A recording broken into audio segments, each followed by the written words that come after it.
Where you go, I'll go. Where you stay, I'll stay.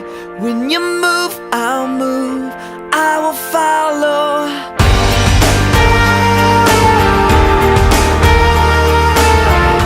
Hi, welcome to our Directions series video on faith, family, and church. I'm Pastor Paul. And I'm Pastor Steve. We're glad that you joined us today.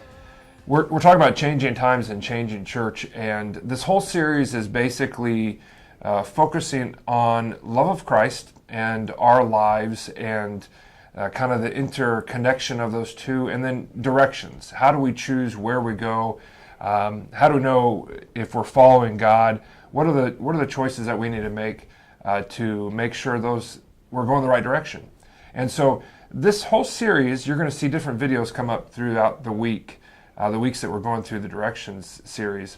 And each of the videos are going to have a question for you. We're going to ask at the end. You'll see that you can fill in your responses on our website. It's www.loveofchrist.org/directions. If you're watching on YouTube, you'll need to go there to fill in your comments, but our video's on our website as well. And we'll ask these questions, and we're just looking for responses because we're trying to get some feedback from folks on directions for our church.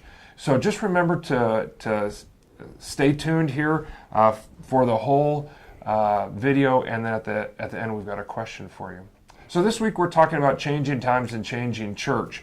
And I got a question for you, Steve. How do you do with change?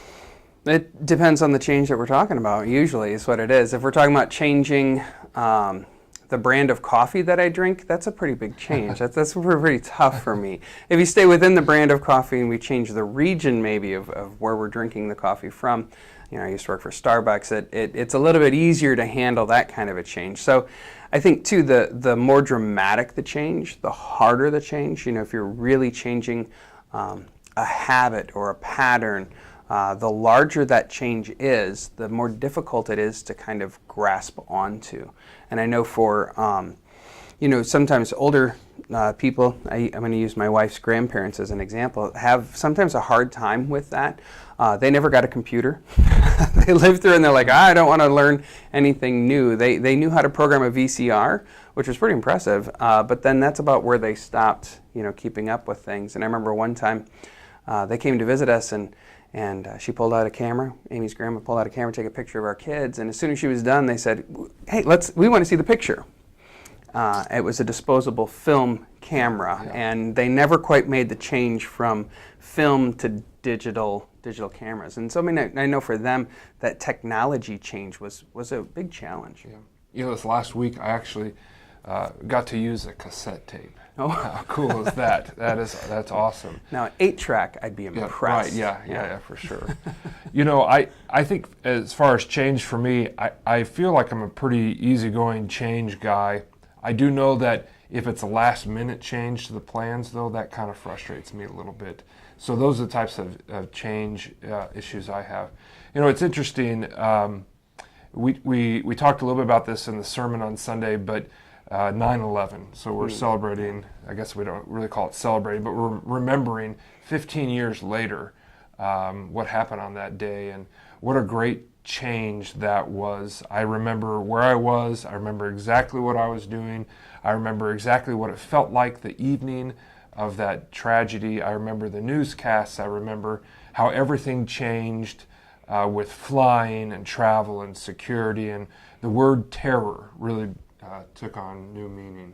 Yeah, absolutely. And the way in which we go about travel, the way we think about travel, has dramatically changed as a result of that. And some of those changes have been hard. Taking off your shoes at going through checkout, that wasn't necessarily an easy or comfortable change for people. But we realize that events happen in the world and it changes us. Yeah. And I also remember how it changed really the church. Now, I know you maybe don't see the connection between 9/11 and the church, but I think there was a vulnerability that was realized at 9/11. I think that that for a moment there, and I remember this, I don't know if you remember this, but I remember the churches being packed on the Sunday after 9/11, and then it just kind of gradually faded. And I think there's little bit of loss of innocence there. But I think, and you look at as time goes on, the church changes. And I think the church changed after 9/11. Certainly security. Steve's on our security team here, and we talk about terroristic activities. We talk about preventing or being ready for some of those things. We never talked about that 15 years ago. And so things change, ministry changes. How have you seen, and just in general, how have you seen ministry change? And by the way, if you don't know this, Steve is older than me, okay? And so he's been in ministry longer than I have. That's why I defer to him and his wisdom, because he has a longer tenure.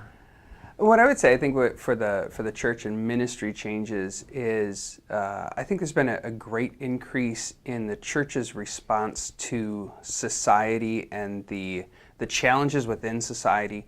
When you think about the response to New York after 9/11, a lot of churches and church groups were there. But on the heels of that, you have Hurricane Katrina.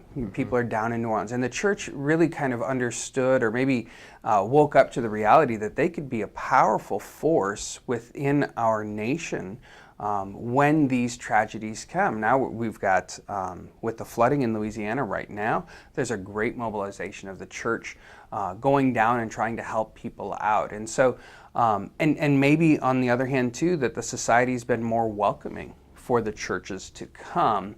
I know we've had opportunities of our church body to take comfort dogs, for instance, in places where there's been shootings in high schools or a Sandy Hook. They got the comfort dogs there, I think, 2 days after that Sandy Hook tragedy. And so those kind of opportunities, we didn't talk about those 20 years ago. It just wasn't something that was on our radar. And now here we're not only seeing these things, but we're looking for more opportunities and where we can connect with that. So that's probably the biggest ministry change I think that I've seen. Yeah, I think for me it's technology change. I think my dad is a pastor, so is Steve's dad, and I think when they came out of seminary, it was go to a church and you print a bulletin and you have a hymnal and you used a phone.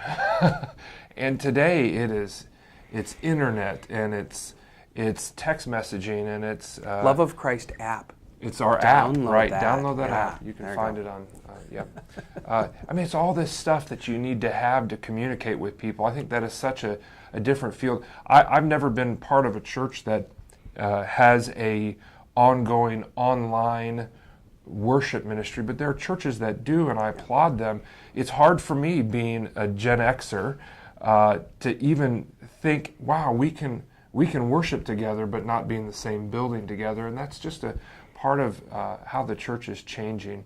I think the church changes over time, and I'm a big church historian guy, and I see a lot of this change that just happens over the years in response to getting the gospel message out. And I think that's always the reason why the church changes, because it identifies a need of the people and understands that I need to meet that need so that people hear the good news of Jesus Christ. Yeah, to put on that love of God or love of Jesus, love of Christ, and take that out into the world. And so the message doesn't change. We're still talking about Jesus. We're talking about God's love.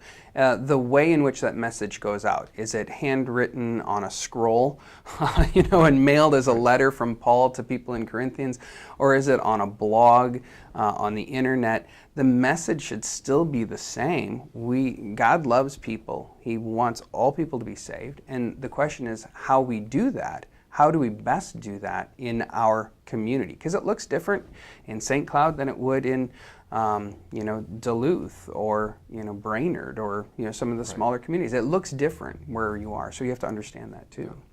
I think it's a really great point, and we talked about this on Sunday as well, and that the gospel message never changes. And I think when the church gets stuck in tradition and rituals and this is the way it's got to be done, what they confuse is the way it's got to be done is actually the gospel message. And that's not the case. The gospel message never changes, but the way you get it out there certainly must and needs to change. Our church body used to primarily communicate that in German. German, right? Right. Now we do it Right. primarily in English. Right. In this country, we do it in dozens of languages throughout the world, though. Yeah, and if you were alive back then, you would have realized what a great fight that was. You know, how can we go from German to English in our services? And so I think the church always changes. So our question for you this week is, how do you think love of Christ needs to change? What things do you think we need to add or subtract? And it can be anything from you want pumpkin pie on Sunday mornings to, well, I think we need to change, how we do outreach in St. Cloud and some suggestions. It can be anything. We'd love to hear from you. We'd love to hear your suggestions for the changes for our church. And there are some things that you like about and love about Love of Christ that we don't want to change. So, I mean, those things too. We want to hear what are things that are going really well that you love about Love of Christ that you wouldn't change. And so, I think about as we're talking about this Directions series, as we're looking at heading into the future. When you go on a trip, you kind of map out your route. You know where your destination is and you're trying to do that. But if, I don't know about you, but I always have, if I have another person riding with me, have them check the traffic. Because the traffic situations could change. My route might change depending on traffic, but you know what? The destination's the same. And for us, the destination is to get as many people to heaven as possible. The route there, it might change depending on some things that are going on. And if we have to take a detour, let us know where you think those detours might be. And we'll try to work together to find the right direction for Love of Christ. Yeah, thanks again for watching the video. Again, the question is, what changes do you see that need to be made at Love of Christ? Or let us know as well what things that you think are going really well that we need to continue to emphasize. www.loveofchrist.org/directions. If you're on YouTube, go to that page, and then you'll be able to give us a comment. Thanks for watching the video. Have a great week in the Lord. God's blessings to you. Take care.